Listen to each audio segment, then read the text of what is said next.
los tópicos de semiología se van revisando en cada apartado, en cada tema, ¿sí? Por ejemplo, ustedes revisan talla baja. Entonces, dentro del tópico de talla baja está talla baja proporcional o desproporcionada, y hay algunos datos semiológicos de la talla baja. Por ejemplo, las niñas o niños que sufran, bueno, perdón, las niñas que tienen síndrome de Turner. Entonces están los hallazgos semiológicos o fenotípicos específicos para las niñas con síndrome de Turner, que es el cuello corto, alado, talla baja, eh, eh, los ojitos chinitos, hipoplasia del puente nasal. Entonces es algo que se va revisando a medida que ustedes van avanzando. Yo quise como traer algo muy general, porque cuando vayamos introduciéndonos en cada tema, pues tenemos que ir profundizando los hallazgos semiológicos de cada patología. Por ejemplo, si vamos a revisar apendicitis en niños, tendríamos que ver cuáles son los signos de apendicitis aguda en niños, que algunas veces, por ejemplo, los lactantes difieren de los hallazgos o de los signos clásicos de los adultos. Entonces ahí profundizaríamos un poco más, porque si me pongo a hablar de semiología pediátrica, pues sería hablar de todo, ¿sí? De todas las patologías, y pues sería algo muy extenso. Esto es como un brochazo para que ustedes se den de cuenta de, digamos, lo amplia que es la pediatría, y, digamos, unos apartados de cómo realizar el examen físico pediátrico. Yo quisiera arrancar con, bueno, vamos a alguien voluntario que me diga cómo le pareció la experiencia de cómo se debe elaborar una historia clínica pediátrica, si ven como mucho traumatismo respecto al adulto, les parece un poco complicada, o, o les quedaron alguna duda respecto a la charla anterior que dio el doctor Ronald. No sé si quieres, Santiago, nos dices algo, o alguien que quiera comunicar algo.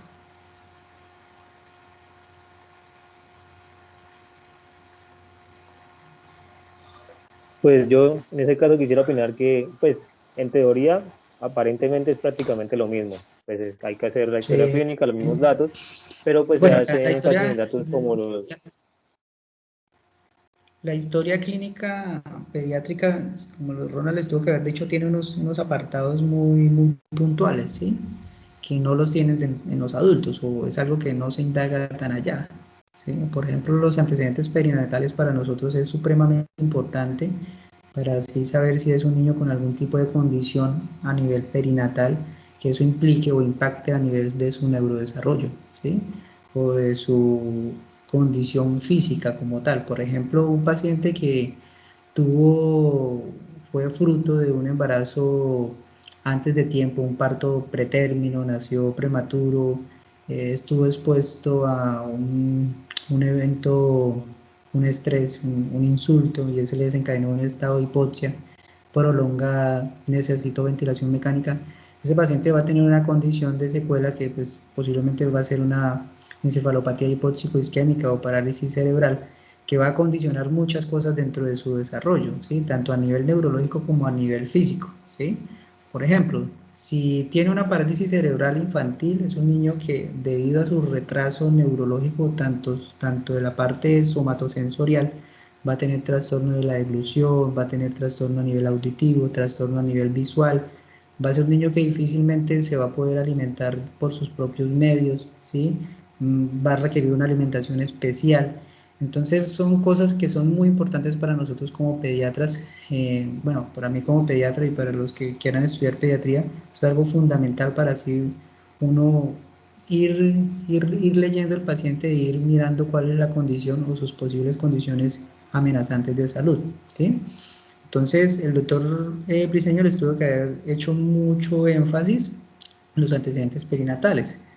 ¿Por qué? Porque allí se despliegan muchas cosas, ¿sí? De los antecedentes perinatales. Y la semiología no es algo que no vaya de la mano con la historia clínica pediátrica, perdón, con la historia clínica general.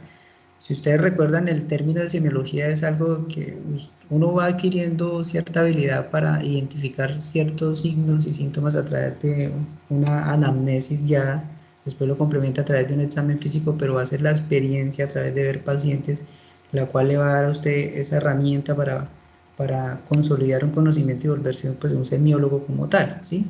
Los niños se vuelve un poco difícil porque cuando ustedes estén en práctica se dan de cuenta de que examinarlos muchas veces no es de la mejor, digamos, no es tan ameno, ¿sí?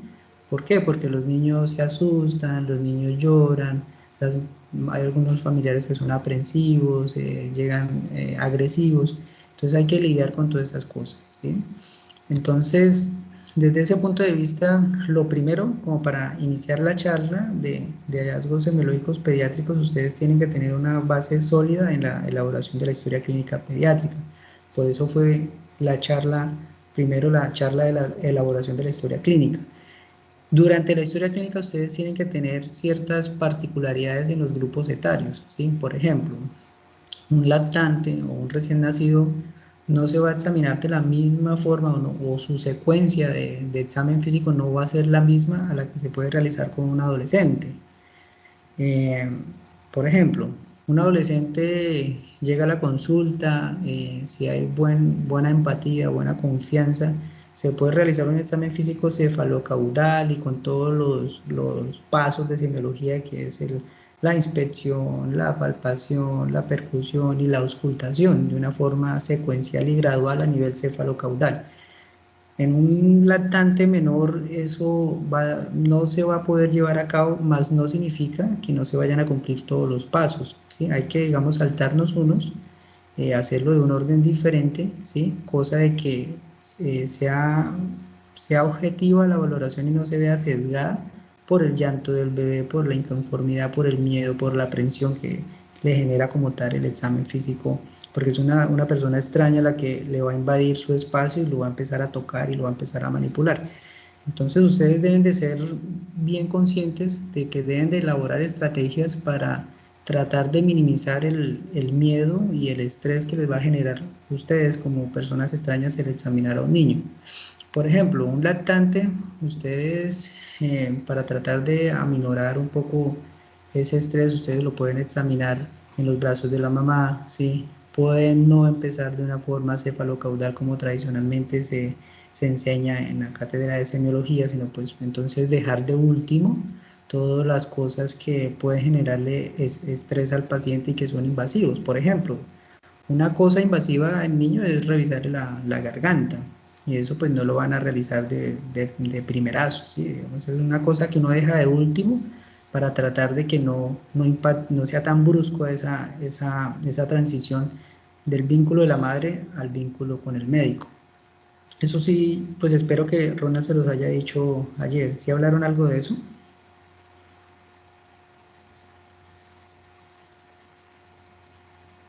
Aló, aló, aló.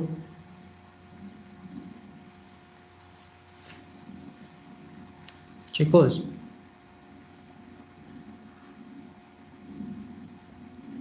Doctor, yo no alcancé a escuchar bien la última parte. Escuché bien hasta cuando dijiste que el niño que tocaba idearse unas estrategias para poder captar la atención del bebé y que él no se sintiera como amenazado de que uno era una persona distinta. ujú. Pero no te escuché el resto bien. ¿Y los otros no escucharon tampoco? Pues sí, profe, sí lo escuché bien todo.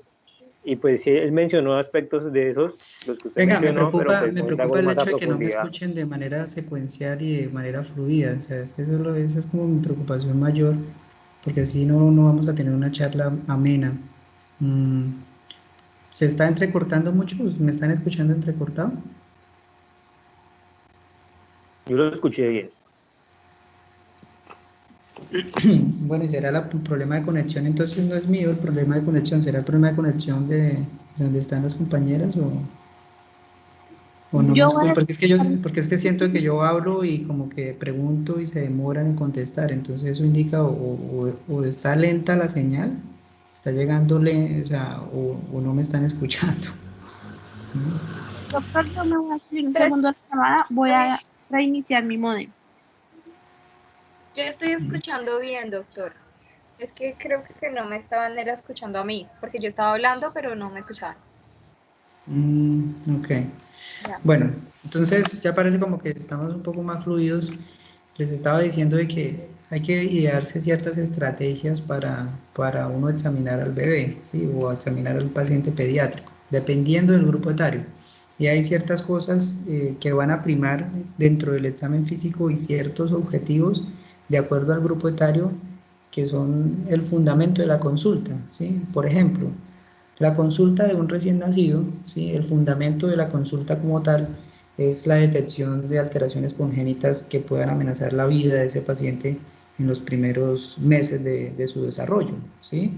Por ejemplo, un recién nacido que te llega en el control postparto, que eso es un caso que les va a llegar cuando ustedes estén haciendo su ejercicio de servicio social obligatorio antes de especializarse, les va a llegar esas consultas, la consulta de la mamá y la consulta del recién nacido. Ustedes como médicos en ese momento tienen que ponerle todos los ojos de encima a ese recién nacido porque lo que se les escape ahí, ¿sí?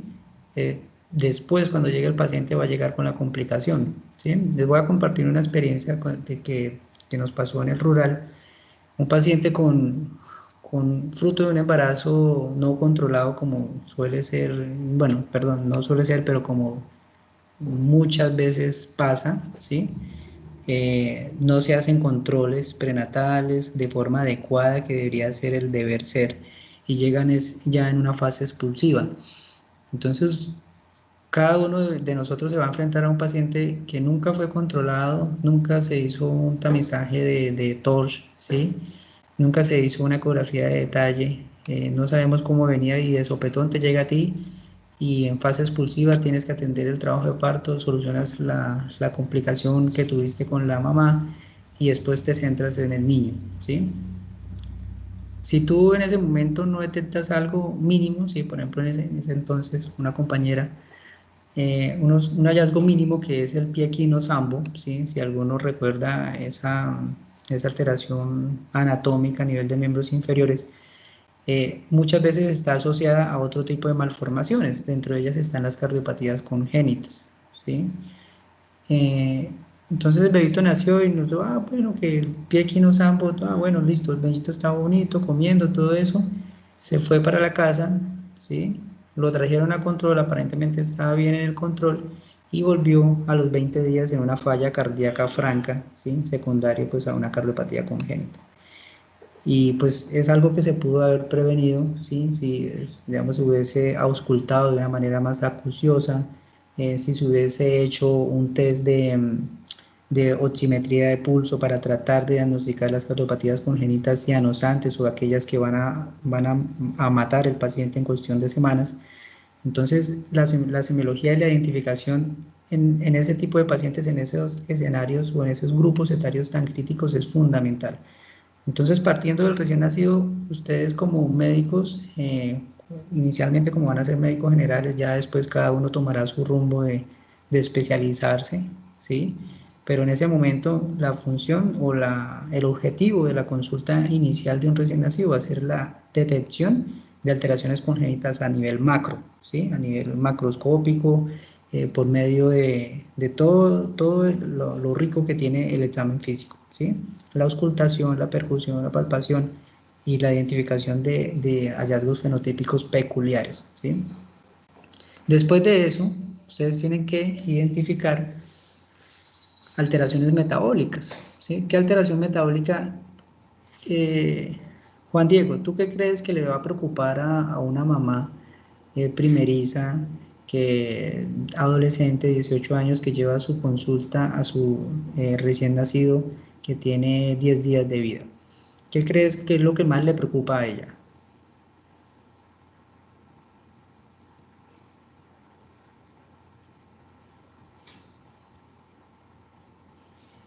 Juan Diego. Él le Profe Juan preocupa Diego que lo no nos que puede no le hablar bien, entonces toca Ah, ok. esperar a que pueda él preguntar. escribe en el chat. Él siempre Ah, bueno, responde. bueno, entonces no, tranquilo, Juan Diego, no te preocupes. Ya después entonces te preguntaremos a ti. Si quieres, entonces estás pendiente de la conversación, pero sí es importante que soluciones esto, porque digamos que la idea de estas charlas no es que yo me siente aquí a hablar de una forma monótona y aburrida en un solo tono, La idea es que sea interactivo y que ustedes participen y que pues sea un aprendizaje para todos, ¿no? Entonces es fundamental de que soluciones el tema del audio y que puedas interactuar en la charla, ¿vale? Entonces, a ver, Erika, cuéntanos entonces para ti, ¿qué crees que puede ser lo principal de una mamá adolescente primeriza que lleva su consulta inicial a su hijo a medicina general, digámoslo así? No, no lo lleva aún ni siquiera al pediatra, sino a medicina general. ¿Qué crees que es lo que más le preocupa? Pues que si el bebé está comiendo, o sea, de pronto si ella de pronto no está produciendo la cantidad de leche necesaria para que el bebé se pueda Bueno, alimentar sí, bien. bueno, digamos que te fuiste por un punto, por ahí es la idea, ¿sí? El hecho de que coma, ¿qué quiere decir? ¿Sí? Si una persona come, ¿qué pasa? O si un niño que está en desarrollo come, ¿qué pasa? ¿Qué va a ganar? Peso. Peso, Eso. ¿cierto? Peso, fundamental. Ujú. Entonces, usualmente las mamitas cuando le llevan a uno las consultas a los recién nacidos, lo que más le preocupa es que el peso esté bien, ¿sí? Entonces, eso es un parte de tranquilidad que ustedes como médicos no necesitan ser pediatras para, de una forma objetiva, cuantificar, ¿sí? Y medir que el peso esté adecuado, ¿sí? Ese es el objetivo de la consulta en un recién nacido, ¿sí? La primera consulta llegó el recién nacido, entonces ustedes tienen que estimar, perdón, cuánto es el peso estimado para el mes de edad, ¿sí? El proyectado y cuánto debió haber ganado de acuerdo a los días de nacimiento, ¿sí? Si bien los recién nacidos pueden llegar a perder un 10 a un máximo un 15% del peso con lo que nacieron durante la primera semana, después lo tienden a recuperar, ¿sí? Después lo tienden a recuperar. Y ya hacia el final del primer mes, o después del primer mes, las 4 semanas, deben de haber ganado siquiera 500 gramos, ¿sí? Eso es un promedio entre 20 y 30 gramos diarios que ganan de peso, ¿sí? Entonces es muy, muy importante que ustedes, una vez ya hayan terminado con la identificación, ¿sí? Y descartado posibles alteraciones fenotípicas y malformaciones congénitas mayores estoy hablando, por ejemplo, que el niño tenga un labio leporino con paladar hendido, ¿sí? Que el niño tenga ano imperforado, que el niño tenga, que otra macro así que de pronto se pasa, por ejemplo, un quiste tirogloso. Muchas veces como los niños tienen el cuellito corto, bueno, voy a poner acá la cámara un segundo. Ahí sí me están escuchando perfecto, ¿cierto? Sí, Sí, señor. señor. Sí, Ok. señor. Sí, señor. Bueno, entonces muchas veces que los niños, por ejemplo, acá esta parte, ¿sí? Si me están viendo, esta parte como mantienen así en esta posición, ¿sí? Cuando le hacen el examen físico no le hacen esto al niño, ¿sí? No le da hiperextienden el cuello, ¿sí? Y si ustedes recuerdan la embriología de lo que es la migración y formación de la glándula tiroides, si no se forma de forma adecuada, ahí se forma como una fístula, ¿sí? Y muchas veces uno identifica en el control, ¿sí? En escenarios que no deberían ser el ideal para el diagnóstico de estas patologías. Por ejemplo, llevan el bebé de 6 meses a crecimiento y desarrollo y uno lo identifica que tiene un quiste, ¿sí? O identifica que tiene una fístula. Entonces, que no se les pase eso, ¿sí? Ayer en la charla que tuvieron que haber visto todos digamos, la elaboración de la historia clínica y como también pues los apartados importantes de examen físico de cada una de las regiones, ¿no? Entonces esta región del cuello no se les olvide nunca levantarle el cuellito al niño, ¿sí? Va a llorar, va a hacer paltareta, pero siempre tienen que revisar esta parte, porque está escondida, está así, el niñito está ahí, ya está.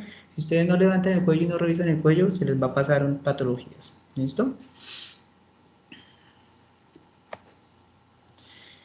Después de que ya pues evaluaron la parte de malformaciones congénitas, la ganancia de peso, evalúan pues la parte neurológica y el tono muscular que tiene el niño, ¿sí? Ustedes evalúan pues el grado de reactividad que tiene ante el entorno.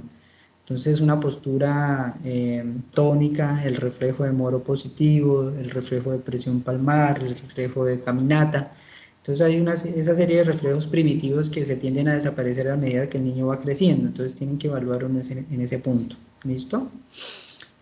Otro caso de la vida real, por ejemplo, una compañera de nosotros, bueno, específicamente de ustedes, una estudiante, eso fue ya hace algunos semestres, eh, un sobrinito nace, todo lo revisan súper bien y a ella le llama la atención que está amarillito, ¿sí?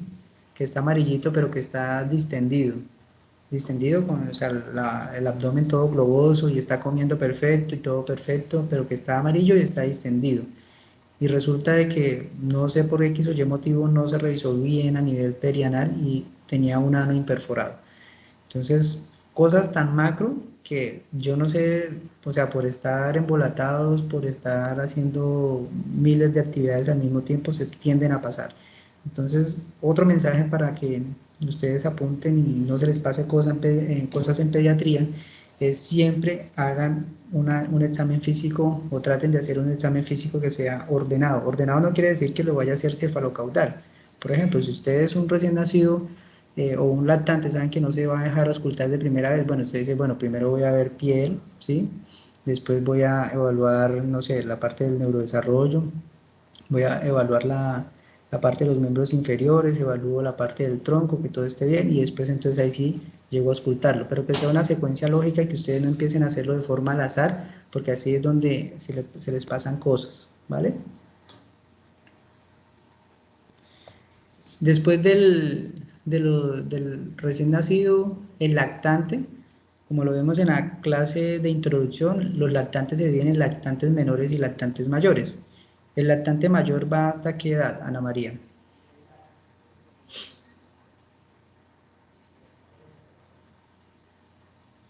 El lactante mayor va hasta 1 año. No, entonces yo soy muy escuelero, ¿sí? Entonces a mí me gusta dejar tareas no de castigo, sino de incentivo. Entonces, si no es la respuesta, Sí, entonces doctor. tienes que traernos una tarea, ¿vale? Vale. Entonces la tarea es grupos etarios, ¿sí? Refuerzo de grupos etarios, clasificación de grupos etarios, ¿vale? Lactante mayor, mayor, no menor. Sí, es de un Lactante año. mayor. Dime. Es que es de 1 año hasta los 2 años. Lactante mayor hasta los 2 años. Eso. Señor. Entonces mañana nos vas a decir en una diapositiva toda la clasificación de los grupos etarios y nos vas a decir de forma breve, ¿sí? De forma breve los hitos del desarrollo en lo que es peso y talla de cada uno de los grupos etarios. ¿Sí? No te vayas a hacer una presentación acá, mucho de 30 minutos, sino de forma concisa y puntual para que a todos nos quede claro todo eso. ¿Listo? Bueno, señor.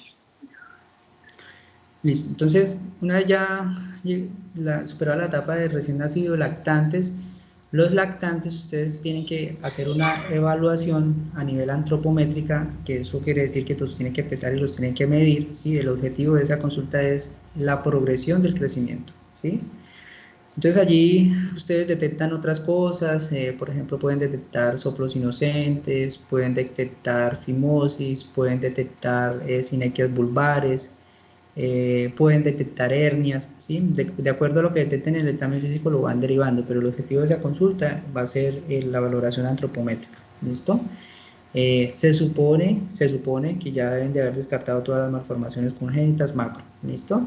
Después de los lactantes vienen los preescolares y allí es donde vienen las consultas que son la gran preocupación para todos los padres, o todos los que somos padres, es el crecimiento, ¿sí? Que los ven chiquiticos, que no crece, que está pequeñito, entonces es la evaluación de la velocidad de crecimiento, ¿sí?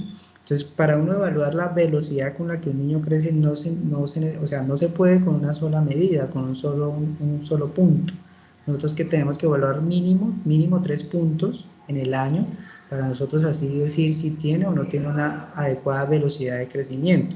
Entonces, esto es algo también súper importante que ustedes se los metan en la cabeza, que es imposible en la consulta inicial que ustedes puedan decir a un papá que tiene una velocidad de crecimiento adecuada. ¿Sí? Esto los fuerza a los papitos a que tienen que llevar los niños de forma periódica cada 3 meses, ¿sí? O de acuerdo como lo dice ahora la nueva resolución, la 3280, que tienen que recibir ciertas valoraciones por pediatría cada cierto tiempo, mínimo una al año, y después sí cada 2 o cada 3 meses, de acuerdo al riesgo que se encuentre en el crecimiento y desarrollo por medicina general o por enfermería, que es la que realiza el control. ¿Listo? Después de los preescolares, ya vienen los escolares. Luis Alejandro, ¿tú qué crees que es lo más lo fundamental en la detección de un escolar, en la consulta? Pues sería la capacidad de interactuar con sus compañeros, ¿no? Como es Eso, esa interactuar. demostración de que el niño Interactuar, pero tiene entonces sus allí interacciones. interactuar quiere decir la capacidad de acá, pues, ¿cómo sería eso? Del Capacidades pensamiento cognitivas y el desarrollo cognitivo. intelectual, ¿sí? Entonces es muy importante Ok. allí detectar alteraciones visuales, alteraciones auditivas, ¿sí? Se supone que los recién nacidos uno tiene que ordenar, uno tiene que pues realizarle un examen que se llama pues los potenciales evocados auditivos de corta latencia de tallo cerebral para ver que no tengan sordera. Eh, la verdad, pues el sistema de salud de nosotros como tal hace que eso no se pueda realizar de forma adecuada, y muchas veces se nos pasan esas patologías y llegan a la etapa escolar y nos damos de cuenta de que tienen un tipo de sordera o tienen un tipo de déficit a nivel neurosensorial, ¿sí? Entonces es muy importante esa parte. Después de los escolares, ¿sí? Ya cuando va entrando a la adolescencia, que la adolescencia inicia cuando, Sofía. Desde que el niño empieza a tener cambios en sus genitales. Eso se llama caracteres sexuales secundarios, ¿listo? Entonces, para mañana también, una tarea para ti, Sofía, nos vas a recordar cuando, bueno, ya Ana María nos va a recordar lo de los grupos etarios, tú nos vas a recordar los caracteres sexuales secundarios en hombres y mujeres, ¿listo? Y cómo se evalúa, forma puntual, ¿listo? Listo, doctor. Entonces, una vez, como vamos a ver más adelante en otra charla, no en esta, existen unas velocidades de crecimiento, ¿sí? En la época en la que más se crece es a nivel fetal, ¿sí? Donde más se crece. Después viene el primer año, tiene una velocidad, un crecimiento tanto de peso como de talla, pues también exorbitante, ¿sí? Duplicando y triplicando su peso al año, entre 4 o 5 meses y al año. Y después viene un periodo en el cual declina un poco, ¿sí? En el que es esa entre los 2 y los 3 años, donde los padres les preocupa que, oye, como que se disminuyó la velocidad con la que venía creciendo, se va a quedar chiquito, ¿verdad? Entonces ahí es donde disminuye un poco eso y se mantiene así un poco latente, ¿sí? Después aumenta un poquito, se mantiene un poco latente hasta cuando viene el estirón puberal. Que el estirón puberal ocurre cuando hay la activación del eje, ¿sí? El eje a nivel hipotálamo, hipófisis, gonadas, ¿sí? Entonces esa activación de ese eje es lo que va a condicionar la presencia de la pubertad. Entonces te voy adelantando la tarea, la pubertad, hay una secuencia en el cual ocurre el desarrollo diferente en adultos y diferente en niños y diferente en niñas. En niñas hay una secuencia, ¿sí? En que primero aparece el botón mamario, después el vello púbico, después el vello, perdón, el vello axilar, el vello púbico, en los hombres es diferente. Entonces mañana nos traes esa parte también, ¿vale, Sofía? Cómo es la secuencia de desarrollo en niñas y niños, ¿listo? Listo. Entonces una vez se desarrollan uno tiene que tratar de identificar en esa edad en la que es entre los 6 y los 9 años, ¿sí? Entre los 5 y los 9 años, 5 y 8 años en niñas, ¿sí? Y 5 y 9 años en niños, tratar de identificar hallazgos de pubertad precoz, ¿sí? Pubertad precoz es un tema que vamos a revisar durante el semestre. Es un tema muy bonito y tenemos que también tratar de identificar cuáles son los hallazgos de pubertad precoz para que ustedes sepan cuándo remitirlo a pediatría y pues nosotros, de acuerdo a la valoración que hagamos, cuándo remitirlo a endocrinología pediátrica para que le hagan un bloqueo a nivel hormonal. ¿Listo? Después de esa etapa, el adolescente como tal, entonces ya vienen los problemas alimentarios. Aquí ya entramos nosotros como pediatras a tratar de hablar un poco de lo que es sexualidad con los adolescentes, ¿sí? Tratarlos de ir haciendo ese primer acercamiento con lo que es la vida sexual para que pues tengan una vida sexual con responsabilidad más adelante, ¿listo? Y bueno, eso sería como lo principal, digamos, los puntos cardinales de la consulta de cada grupo etario, ¿vale? Ahora, dentro de los hallazgos semiológicos, ¿qué creen que dentro de la semiología es importante saber primero en los niños? ¿Qué creen? Santiago, dime, ¿qué cree que es como fundamental uno saber primero en la semiología de los niños? Están viendo la pantalla, ¿cierto? A mí me salió solo tu imagen, doctor. Y también, profe. La cámara del doctor y ya. Ok, ya. ¿Qué crees que es lo fundamental saber primero?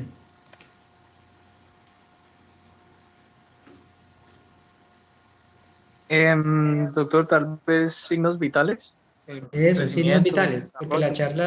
la charla viene, o sea, la charla no es de signos, no es, perdón, no es de crecimiento y desarrollo, porque eso es otro tema, donde vamos a hablar cuánto gana, cuánto pesa, de acuerdo al grupo etario. Pero aquí esto es más que todo los hallazgos macro, ¿sí? Puntuales, y lo que son signos vitales. Ustedes tienen que identificar, pues, esto, ¿sí? El aspecto general del niño, el nivel de conciencia, el estado nutricional, fase, su expresión de dolor o la fisionomía como tal, la actitud que tiene frente al examinador, los signos vitales y la piel. ¿Por qué? Porque digamos con esto así a grosso modo nosotros podemos establecer si un niño tiene o no tiene lo que nosotros decimos aspecto tóxico o aspecto séptico o que tiene mal aspecto general, ¿sí? Por ejemplo, este bebito es un niño que tiene una coloración terrosa, se ve pálido, frío a nivel distal, piel marmórea, ¿sí? Eso es lo que se conoce como un niño con aspecto séptico o aspecto tóxico, que quiere decir que ese niño está grave, ¿sí? Es grave, grave y toca, mejor dicho, hacerle tratamiento de acuerdo pues a la condición que tenga, ¿sí? Digamos que este niño tenía pues una sepsis, ¿sí? Una sepsis neonatal, nació de un embarazo a término, madre sin controles prenatales, una coriandritis clínica bárbara y nace con franca sepsis, mala adaptación neonatal, taquicárdico, toca intubarlo, toca colocarle soporte vasopresor y no dilatador. Entonces, para arrancar, ustedes tienen que identificar qué niño es normal, ¿sí? Y qué niño está grave, ¿sí? ¿Cómo se identifica un niño grave? Un niño grave se identifica, uno, la piel, ¿sí? La coloración de la piel, la turgencia, no va a ser una piel rosada, ni va a ser una piel toda terrosa, amarillenta, así como la ven en este niño, ¿sí? Un niño que está taquicárdico no, porque todavía no lo han tocado, no lo han palpado, sino que ustedes lo identifiquen, lo vean entrando por la puerta y se digan, este niño está grave, este niño tiene aspecto séptico o está séptico, con el solo hecho de verlo, que ese es como mi objetivo, que ustedes identifiquen eso, ¿sí? Entonces ven un niño que está pálido, sudoroso, con coloración terrosa, ¿sí? Si ustedes se acercan un poco más y le tocan las extremidades, tiene las extremidades frías, ¿sí? Si lo ven respirando, está respirando muy rápido, o sea, que está taquipneico, ¿sí? Eso es la identificación de un niño con aspecto séptico. Esto es fundamental que ustedes primero sepan identificar cuál es un niño, mejor dicho, grave, grave, grave, grave, grave, y lo comparen con un niño sano, que es como lo vamos a ir viendo. ¿Listo? Bueno, vamos a pasar esto. Hay unas constantes vitales. En pediatría todo se maneja de acuerdo a desviaciones estándar, ¿sí? Se supone que desviaciones estándar y percentiles, ¿sí? Hay una correlación entre una desviación estándar y un percentil, la vamos a revisar más adelante, pero, por ejemplo, para frecuencia cardíaca hay desviaciones estándar para la edad, para uno decidir si el niño está taquicárdico o está con bradicardia, ¿sí? Y esto va a cambiar de acuerdo si el niño está en vigilia o si está dormido, ¿sí? Como es muy variable todos los signos, o sea, los datos, ¿sí? Y que van a depender del grupo etario y que van a depender si está dormido, si está despierto, si tiene dolor o si tiene fiebre, se han creado como unos signos de alarma, ¿sí? Unos signos de alarma en los cuales dicen, oiga, usted tiene que pararle horas al niño, así es, no dicho, así esté llorando, esté de todo, pero que una frecuencia cardíaca en eso indica que algo le pasa al niño y hay que colocarle cuidado, ¿sí? ¿Cuáles son esos signos de alarma? La frecuencia cardíaca, ¿sí? Menor de 3 meses, una frecuencia cardíaca por encima de 180, ¿sí? Entre 3 meses y 3 años, por encima de 160. Entre 3 años y 8 años, por encima de 140. Y mayor de 8 años, por encima de 100. Esos son los rangos en los cuales pueden manejar la frecuencia cardíaca, ¿sí? Y las medias en general, y de acuerdo si está dormido o si está despierto. ¿Listo?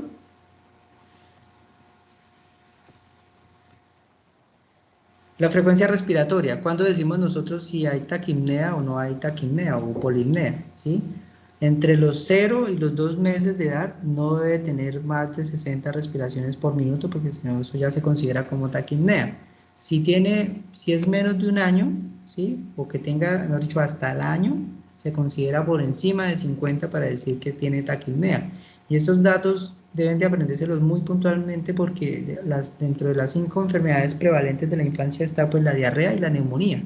¿Cómo diagnostican ustedes una neumonía? Pues identificando el signo más sensible para diagnosticar neumonía después del tiraje subcostal, está la taquipnea, ¿sí? ¿Y cómo diagnostica la taquipnea? Sabiéndose estos valores, estos rangos de acuerdo al grupo etario, ¿vale? Entonces, por encima de 50, en un niño que sea entre un rango etario de 2 meses a un año, entre 1 y 5 años por encima de 40 y mayor de 5 años por encima de 25.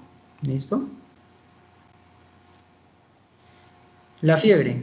¿Cuándo es fiebre en pediatría? Esto es otro dolor de cabeza también, porque para unos es fiebre, para otros no es fiebre. ¿Qué dicen los textos? Los textos dicen esto que está aquí arriba en negro, que dice que la fiebre se define como un aumento de la temperatura por encima del valor normal. Y miren, dicen que ahí los valores cambian de acuerdo si la temperatura se mide a nivel rectal o a nivel axilar. Si ustedes recuerdan en fisiología, la temperatura varía de acuerdo al ciclo circadiano también, o sea, de acuerdo a la hora del día, ¿sí? Porque pues no es lo mismo la temperatura en la madrugada a la temperatura del mediodía cuando se está en pleno rayo de sol. Entonces aquí sí hay un poco más alta la temperatura a nivel rectal, ¿sí? Comparada con la temperatura a nivel axilar. Y ellos ponen unos rangos, esto sacado del texto de pediatría, ponen unos rangos que si uno se pone a decir, bueno, pues entonces el fiebre es menor de 38, según esto, ¿sí? Pero entonces, ¿qué pasa? Si nosotros nos ponemos a tratar todas estas fiebres que se supone que son un mecanismo de compensación ante un insulto, ¿sí? Un insulto que muchas veces es infeccioso, viral, benigno, autolimitado, pues vamos como a sobretratar la fiebre, y se supone que la fiebre como tal es un mecanismo de defensa para el niño, para la persona, ¿sí? Porque se está defendiendo ante lo cual lo está atacando. Entonces, ¿qué decimos a manera coloquial? Que fiebre es mayor o igual a 38 grados. Si estamos trabajando en unidad de cuidado intensivo, de 37 a 38 estamos definiendo como febrícula, y por encima de 38,5 estamos definiendo como tal la fiebre, ¿sí? Recuerden ustedes la semiología de la fiebre. Hay diferentes patrones de fiebre, que esto ya también es algo que se ha perdido, porque ya no rayamos ya las historias clínicas no son manuales. Antes, cuando eran manuales y que le tocaba a uno escribir, había una hoja en la cual estaban todos los signos vitales en la hoja, y abajo en esa hoja aparte, en la parte de abajo, estaba el rango o el espacio para uno colocar los puntos de temperatura que el paciente tuvo. Y al colocar esos puntos de temperatura le daba a uno estas gráficas que ustedes están viendo ahí. Entonces, de ahí, de llenar esa hoja, fue donde empezó a salir estos términos de la fiebre continua, fiebre intermitente, fiebre remitente y fiebre recurrente, que de acuerdo a esos patrones de fiebre se empezaron a acuñar, ciertas patologías, ¿sí? Por ejemplo, la fiebre terciaria, no sé si ustedes recuerdan cuál es la patología de la fiebre terciaria.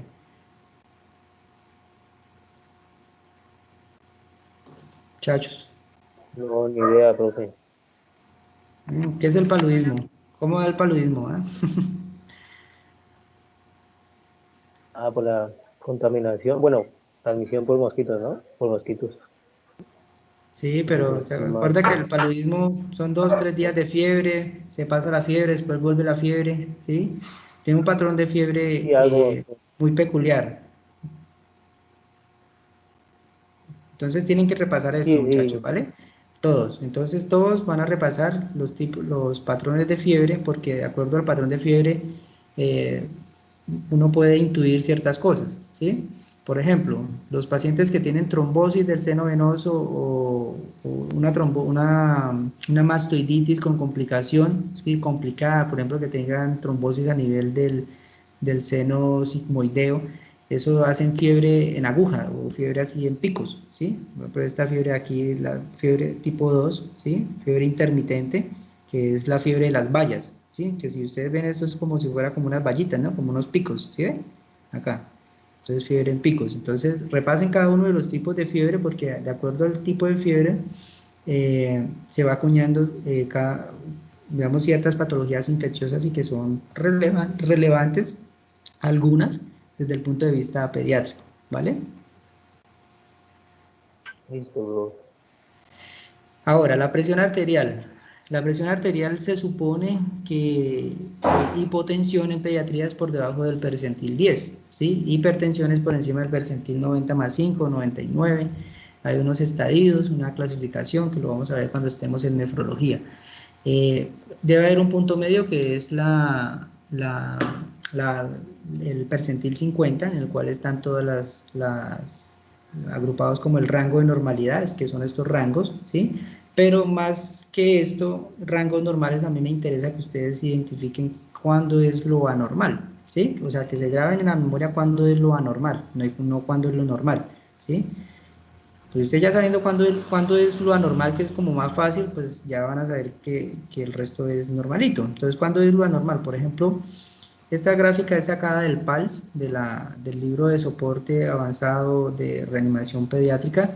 Neonatos de 0 a 28 días se supone que no deben tener una presión sistólica, ¿sí? Con un manguito adecuado, el cual debe cubrir 2/3 del antebrazo o del miembro inferior. Si está tomado en el miembro inferior, no debe ser menor de 60, ¿sí? Si es un lactante, no debe ser menor de 70. Si es un niño entre 1 y 10 años, hay una fórmula que es esa, ¿sí? Que es 70, ¿sí? Más la edad en años del niño por 2, y si da menos de eso, menos de ese valor, ustedes coger 70 más la edad en años del niño por 2, si da menos de eso, quiere decir que está por debajo del percentil 5, y ese niño está pues francamente hipotenso, ¿sí? Niños por encima de 10 años, menores de 90, ¿sí? Como lo define, creo que ya pues los adultos están definiendo hipotensión por encima de cuánto, por debajo de cuánto, perdón, de sistólica de 90, ¿no? ¿O ya cambió? No, sigue estando igual, profe. En hora 90 según los criterios de riesgo. Ok, listo. Otro signo vital importante en los servicios de urgencias es la glucometría, muchachos, ¿sí? Una glucometría es digamos, como el quinto signo vital en los servicios de urgencias. Entonces, los niños que ingresan con vómito, que están con cuadro de gastroenteritis, pilas, porque se les puede pasar una cetoacidosis diabética, ¿sí? Entonces, hacerle una glucometría. Yo siempre soy muy cauteloso en hacerles glucometrías a los niños que reingresan con cuadros gastroentéricos porque uno se lleva sorpresas, ¿sí? Y resulta que estos niños con cetoacidosis muchas veces son niños oligosintomáticos. Oligosintomáticos quiere decir que tienen sí una sintomatología, pero que no se ven tan comprometidos. Entonces el médico se confía. Sí, se confía, no, eso es una diarrea, eso es una gastroenteritis, y nunca se les hace una glucometría. Y cuando el niño ya reconsulta varias veces, ya está en franca deshidratación, ahí sí se les ocurre por hacer la glucometría, se les hace los gases venosos y resulta que es una cetoacidosis. Hemos tenido ya casos así, que se han diagnosticado, niños que se ven bien y se les hace una glucometría high o por allá en 400, 300 algo, le hacemos gases venosos y están con una acidosis metabólica franca.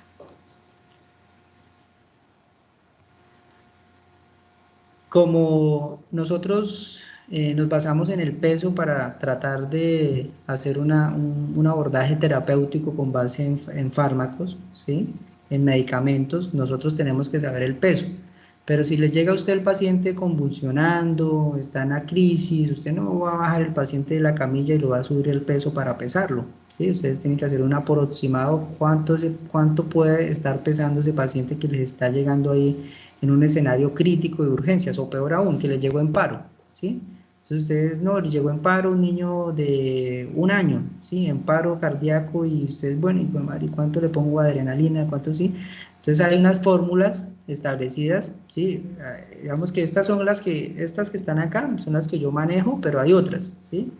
Varían como de 1 a 2 kilos, pero lo importante es que se sepan una, muchachos, ¿sí? Importante es eso, que no les estoy diciendo que se aprendan estas, porque estas son las que yo manejo y son, digamos que por las que manejan la mayoría de compañeros, pero otros manejan otras, ¿sí? Que pues está bien, sirve, pero lo importante es que se aprendan una, ¿sí? Se aprendan una para ustedes manejar de forma objetiva, ¿sí? El paciente con base en el peso que posiblemente tenga de acuerdo al grupo etario, ¿listo?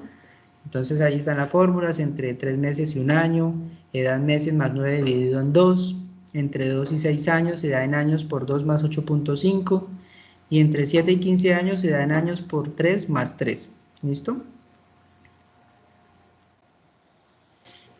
Desde el punto de vista semiológico, por ejemplo, cuando hacemos la auscultación, nosotros en pediatría tratamos, o sobre todo en los neonatos, digamos, en niños grandes usted puede decir, no, sí, que soplo en foco tricuspidio o foco aórtico, pero resulta que si coloca eso en un niño más pequeñito, pueda que, por ejemplo, usted coloca soplo en el foco aórtico y resulta que no tiene una atresia aórtica, ¿sí? Entonces lo que recomiendan los cardiólogos es describa en dónde está el soplo, ¿sí? Por ejemplo, entonces soplo en segundo espacio paraesternal a nivel de paraesternal superior izquierdo, ¿sí? Entonces es el foco aórtico del foco pulmonar, ¿sí? O foco a nivel de quinto espacio paraesternal a nivel izquierdo, ¿sí? Entonces el foco mitral, ¿sí? O foco, soplo a nivel de región mesogástrica, ¿sí? A nivel del borde paraesternal derecho o izquierdo, entonces ya saben que es ahí el foco tricuspidio, ¿sí? Porque muchas veces se llevan sorpresas de que describen como tal el foco y resulta que no tienen ni la válvula del foco que están describiendo, ¿sí? De acuerdo al sitio, por ejemplo aquí les traje lo que pueden presentar de acuerdo al sitio de auscultación. No es función de esta charla que ustedes aprendan esto, sino es función de que ustedes sepan lo que les estoy diciendo del pequeño cambio que puede haber en los niños pequeños, que no se describe así por foco, sino por dónde está ubicado, si en el borde paraesternal superior, borde paraesternal inferior o borde paraesternal a nivel medio. ¿Listo? Esto es lo que les decía el test de oxigenoterapia, de pulsoximetría que realizamos en sala de partos, y se supone que debe realizarse en todo niño antes de irse para la casa, todo recién nacido. Todo recién nacido debe irse con una pulso-oximetría, ¿sí? Entonces, si hay una diferencia entre la saturación pre y postductal, ¿sí? O que la saturación la saturación preductal o postductal sea menor de 90, eso obliga que hay que volverle a hacer un screening, y si ese segundo screening está así después de la hora, eso quiere decir que el niño puede tener una cardiopatía congénita y hay que hacerle un ecocardiograma. O sea que eso implica que si ustedes tienen ese niño en La Macarena, en San Juan de Arama, donde sea, pues tienen que remitirlo con sospecha, con la base del diagnóstico de sospecha de una cardiopatía congénita. ¿Listo? Entonces este es el algoritmo que se utiliza para ello.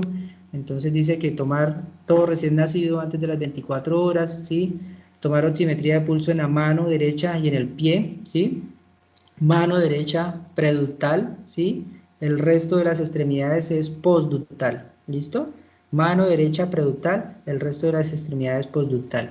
Si la saturación pre o postductal es menor de 90, tienen que repetirla. Si después de eso sigue por debajo, ese paciente tiene un test de oximetría anormal y requiere valoración por cardiología pediátrica, ¿sí? Si está entre 90 y 95 o una diferencia mayor de 3, también mayor de 3%, algunos textos dicen mayor del 4% entre la pre y la postductal, también hay que repetirla. Si hay mejoría, eso quiere decir, bueno, se termorreguló, de todas formas hay que observarlo y citarlo de nuevo a las 24 horas. Si definitivamente la diferencia fue normal, mejoró, pues no hay que hacer el estudio o haga el estudio a nivel ambulatorio. Y si la saturación pre y postductal es por encima del 95 y no hay una diferencia mayor de 3% o mayor de 4%, pues eso está bien y no hay necesidad de seguir ese niño. Acuérdense lo que les digo, la función principal de la valoración de los recién nacidos es detección de malformaciones congénitas y la valoración a nivel de ganancia ponderal, la ganancia de peso. Esto es para decirle los criterios de los soplos inocentes, niños más grandecitos que tienen soplos, eso es por el flujo turbulento, ¿sí?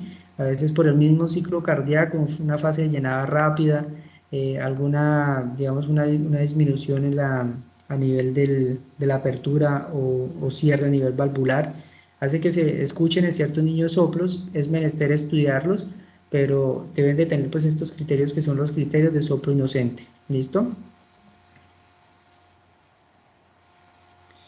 De la parte respiratoria, me interesa que ustedes identifiquen cuando hay polipnea o taquipnea. Entonces este es un video que les traje. ¿Sí me están escuchando, cierto? Sí, señor. Sí, señor. Sí, señor. Espérame un momentico, muchachos, un momentico.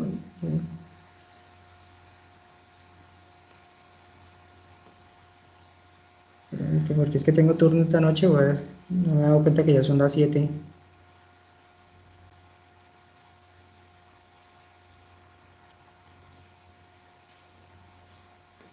Dame un segundo, qué pena.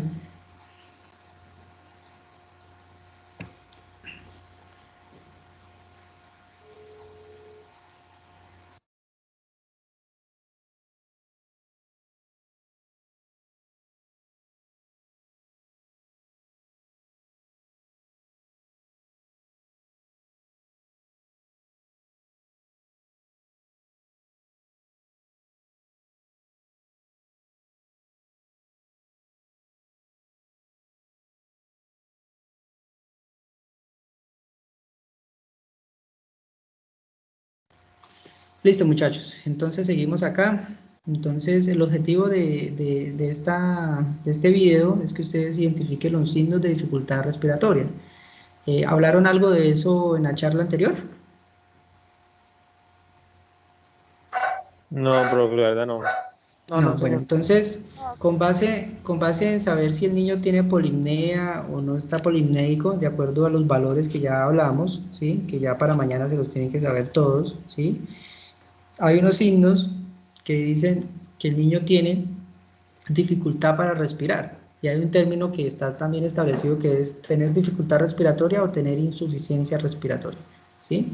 Es diferente, ¿vale? Entonces los signos de dificultad respiratoria, tiraje subcostal, ¿sí? Tiraje intercostal, aleteo nasal, ¿sí? Sí, esa Cabeceo. sería la misma escala de Silverman, Anderson, si no estoy mal, sirve para valorar también eso, ¿no? La escala de Silverman-Anderson fue una escala que fue diseñada para evaluar el distrés respiratorio en los recién nacidos, ¿sí?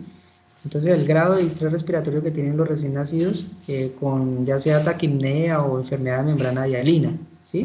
Entre más alto, más, digamos, más comprometido de la parte respiratoria del niño. Aquí yo les estoy agrupando, como la clase de semiología, yo no les estoy dando, digamos, unas escalas, porque escalas para evaluar patologías respiratorias hay muchas, ¿sí? Por ejemplo, está la escala de Gump-Downs para evaluar bronquiolitis, la escala, el índice pulmonar o la escala de Scarfon para evaluar la crisis asmática, la escala que tú dices, la escala de Silverman-Anderson, que es para evaluar el grado de estrés respiratorio. ¿Cuál otra hay? Se me escapan otras, pero hay muchas, ¿sí? Hay muchas escalas para evaluar a nivel pulmonar. Lo que ustedes tienen que aprenderse es, listo, vamos a ir aprendiendo las escalas, pero tienen que identificar cuándo es que tiene dificultad para respirar, ¿sí? Entonces ya aprendimos los valores normales de la frecuencia respiratoria, ahora vamos a ver cuáles son los signos, ¿sí? Que se acompañan de esa frecuencia respiratoria aumentada. Entonces, uno de los signos son tiraje subcostal o intercostal, ¿sí? Aleteo nasal, quejido, ¿sí? Quejido respiratorio, ¿sí? Cabeceo, disociación tóraco-abdominal, ¿listo? Esos son los signos de dificultad respiratoria y ya pues cuando está más comprometido el niño está cianótico y hace apnea o hace pausas respiratorias. ¿vale? Entonces es un videito para que ustedes miren, ¿sí? Vamos a ver si corre. Doctor, los niños no es que tienen como más un patrón respiratorio abdominal. Ahí no sería un poquito más difícil ver esa disociación. Sí, los lactantes se supone que tienen un patrón abdominal, ¿sí?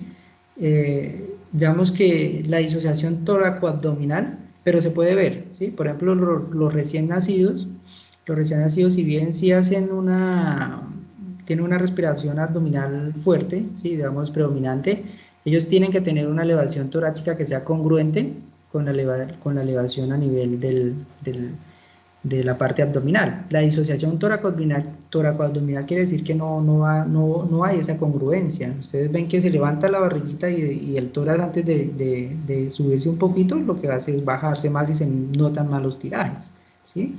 Esa es la disociación tóraco-abdominal.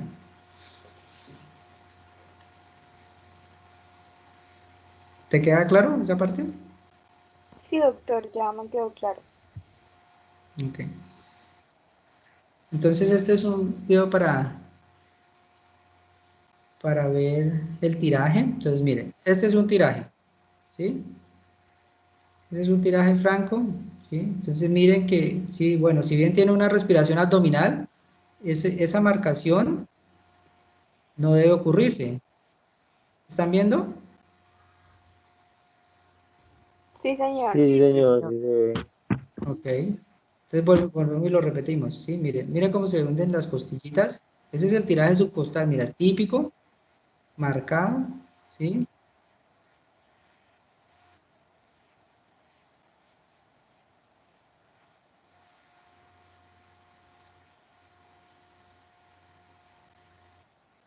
Y ese tiraje subcostal ocurre, o el tiraje como tal, la fisiopatología del tiraje, bueno, pero no, mejor se lo voy a dejar de tarea para que lo repasen, porque la idea es que hagamos una charla interactiva, ¿no? Ustedes estén repasando, por ejemplo, este tema ya lo tuvieron que pues, haber repasado, aunque es un tema amplio y yo entiendo que de pronto no hayan leído a profundidad. Pero entonces, para mañana, ¿quién no tiene tarea todavía?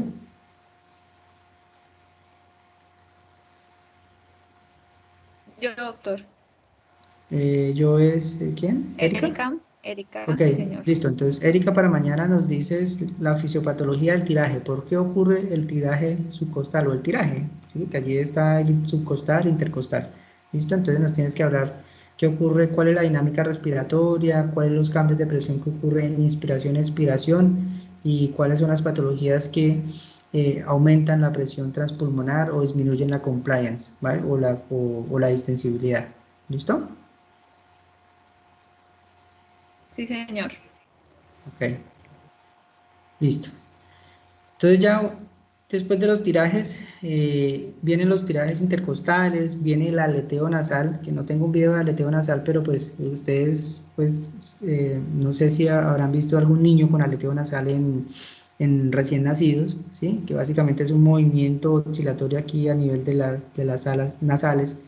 El quejido, que es un ruido, digamos, a nivel de la aspiración de forma continua, que es como para tratar de generar ese autopic, ¿sí? Por la disminución de la presión expiratoria al final, disminución de la presión positiva al final de la aspiración en Doctor, los niños, ¿sí? ¿qué es autopí? Autopic es los niños que tienen una disminución del volumen residual, ¿sí? El volumen residual es el volumen que queda dentro del pulmón después de una expiración, ¿sí? Ajá, sí, señor. Entonces los recién nacidos que tienen una disminución de su distensibilidad, tienen una disminución de ese volumen residual y el pulmón tiende a colapsarse, ¿sí? Entonces el niño cuando expira, ¿sí? Cuando expira, ahora voy a poner la cámara.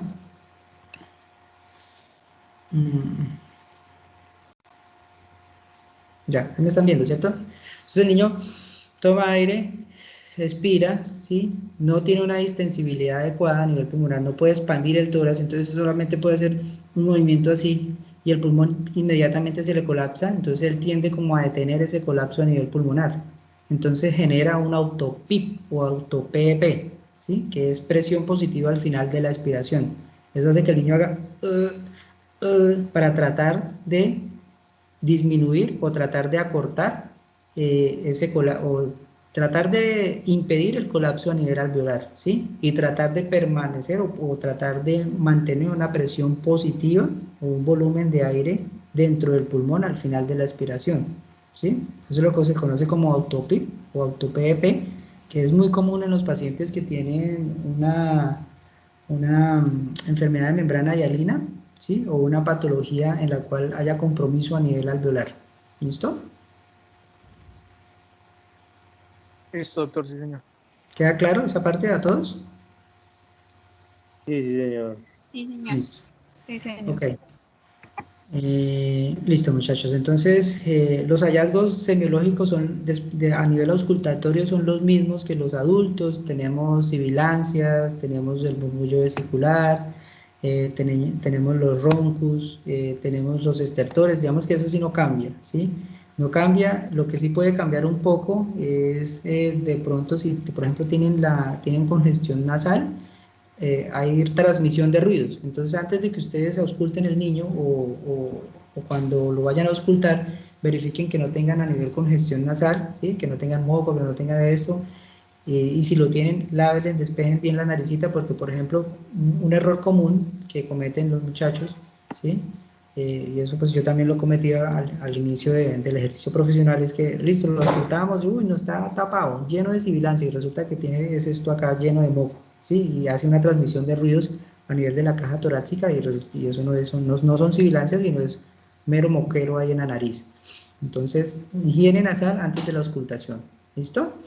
Entonces, no me voy a detener digamos, en que la diferencia de tonalidad entre sibilancias y roncos, no, eso es algo que digamos, ya se repasó en semiología, es lo mismo acá, pues si quieren más adelante lo reforzamos en la práctica cuando estemos viendo un paciente, ¿listo?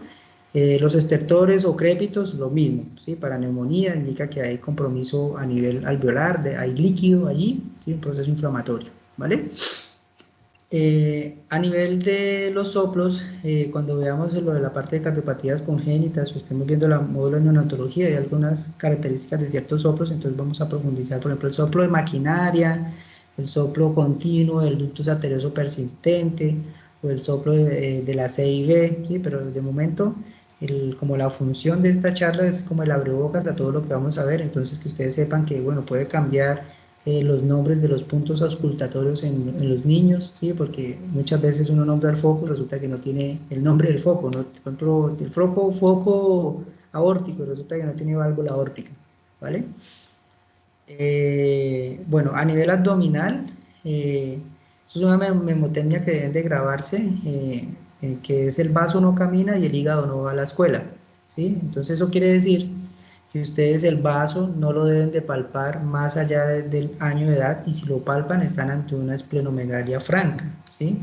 ¿Qué puede ocasionar una esplenomegalia? Hay muchas patologías que en pediatría pueden dar esplenomegalia, desde la leishmaniasis hasta una talasemia, ¿sí? Hasta lesiones infiltrativas o enfermedades de depósito, enfermedades de colágeno, pueden dar una esplenomegalia. O hay un síndrome, una patología súper rara que es el hiperesplenismo, en el cual uno no sabe cómo es que, por qué se les agranda el vaso, pero pues ocurre, ¿sí? Hepatomegalia, el vaso, el hígado no va a la escuela, se supone que entonces el vaso se debe palpar 1 o 2 traveses de dedo máximo por debajo de reja costal. Si está más allá de eso, si ustedes lo palpan más allá de eso, quiere decir que tienen una hepatomegalia. Patologías que cursan con hepatomegalia, también hay muchas, vamos por mencionar, por ejemplo, la enfermedad de Pompe, ¿sí? Enfermedades de depósito lisosomal, ¿qué otras enfermedades? Pueden ocasionar hepatos, bueno, las dos, hepatos, splenomegalia, por ejemplo, el síndrome de Torch, ¿sí? Todos los gérmenes o todas las bacterias y eh, agentes etiológicos que tenemos dentro del grupo Torch pueden ocasionar ictericia y hepatos, splenomegalia, que fue lo que se describió inicialmente, ¿listo? ¿Qué otra condición? Por ejemplo, podemos tener síndromes linfoproliferativos, allí incluimos los tumores, puede haber hepatosplenomegalia, las leucemias pueden tener eso, hepatosplenomegalia. ¿Qué otra patología importante? Bueno, se me pueden escapar unas, pero digamos, lo principal acá no es yo decirles, mira, la hepatomegalia va por esto y esto y esto, sino cuándo identifican hepatomegalia y cuándo, si ustedes identifican eso en un grupo etario que no debe estar, remítalo o direcciónelo para mayores estudios, ¿listo? O si ustedes ya son pediatras, pues bueno, entonces trate de identificar la causa, ¿listo? A nivel neurológico, tenemos el signo de Kernin y el signo de Brusinski. La irritabilidad es uno de los signos o de los síntomas, perdón, de los síntomas a nivel neurológico más sensibles para diagnosticar cualquier tipo de compromiso a nivel meningoencefálico, ¿sí? Entonces usted mira, no, pero es que todos los niños están irritables, ¿sí? Pero entonces ahí es donde viene la agilidad y la destreza que ustedes deben de adquirir con el hecho de, pues, de ver niños pues, en el día a día para ver qué niño pues, está irritable porque es chinchoso o qué niño que está irritable porque definitivamente sí tiene un compromiso a nivel neurológico y que requiere Doctor, valoración, ¿sí? ¿y esos signos de Kernig y Brunskiski se ven iguales que en los adultos? O sea, usted flexiona la rodilla y se levanta el cuello, o flexiona el cuello y se levanta la rodilla. Ah, fue madre, yo pensé que estaban viendo la pantalla. Perdón, No, señor, ya, ya volvió. ya.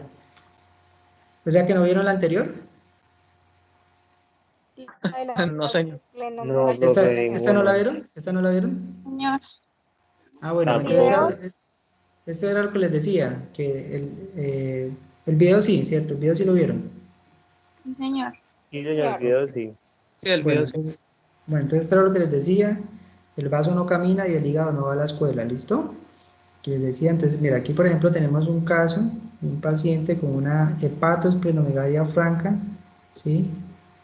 Eso que está marcado allí es el hígado, imagínate, mira el hígado hasta donde le llega, fíjense que eso es normal,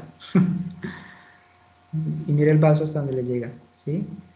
O sea que y es un niño, pues un niño ya que supera los 5 años, mire cómo está distendido, ¿sí? Tiene una hepatosplenomegalia franca. Entonces les recuerdo, 2 traveses de dedo debajo de la reja costal máximo, ¿sí? Hasta los 5 años. Si palpan más allá de eso, por encima de los 5 años es hepatomegalia. Si palpan el polo inferior del vaso por encima de un niño de 1 año, también es esplenomegalia y deben de estudiar. ¿Listo? Y lo que me preguntaba, ¿quién me preguntaba? ¿Santiago? Sí, señor. ¿Cómo se evalúa el signo de Brusinski y Kerning? Entonces, digamos que es lo mismo, ¿sí? Es lo mismo desde el punto de vista fisiopatológico, porque ¿cuál es la raíz o cuál es la función, o la función no, cuál es el objetivo de valorar estos signos? Santiago, bueno, te pregunto a ti ya que hiciste Pues, la pregunta. doctor, hasta ¿Cuál, donde cuál es yo el sé, objetivo o qué evalúa esos signos? ¿Qué de forma indirecta evalúa? pues hasta donde yo sé, o sea, que los espacios virtuales que hay entre las meninges no estén ocupados como pasa, por ejemplo, en las meningitis. Eh, no. Eso indica que hay irritación meningia, ¿sí? Hay un grado de irritación meningia, ¿sí? De Ujú. forma indirecta, ¿sí? Digamos que vemos comprometido a nivel encefálico, pero ¿por qué se ve, o sea, por qué evaluamos esa irritación meningia? ¿Por qué a través de esos movimientos? Ah, ok. No sabría decirte, doctor, exactamente por Bueno, qué. entonces tarea para mañana. Entonces, ¿cómo el signo de Kernin y Brusinski evalúan el compromiso a nivel meningio infeccioso? ¿Listo? Listo. Listo. Entonces, mira que, por ejemplo, en los niños, nosotros, por ejemplo, este es el de Brusinski, ¿sí? Hacemos lo mismo, ¿sí? Mire que esto es un Brusinski positivo. ¿Lo están viendo, muchachos? Sí, Sí, señor. señor. Sí, señor. Señor. Entonces recuerden que se coloca pues una la mano en la parte de atrás, ¿cierto? Se hace una flexión del cuello y hay una flexión de ambas, una extremidad de ambas extremidades, ¿sí? De forma, digamos, un poco como rápida, que va concordante con la flexión del cuello, ¿sí? Esto es digamos, un signo de irritación meningia de forma clara, objetiva, ¿sí? De hecho, este es un video de Up to Date. Yo después les paso, cuando tengamos seminarios, revisión de temas muy específicos, les doy la clave para que ustedes ingresen y descarguen material. ¿Listo? Gracias, doctor. Entonces, este es el signo de Brusinski. ¿Listo? Después tenemos el signo de Kerning. ¿Sí? ¿Alguno se acuerda cómo se hace el Kerning en los adultos?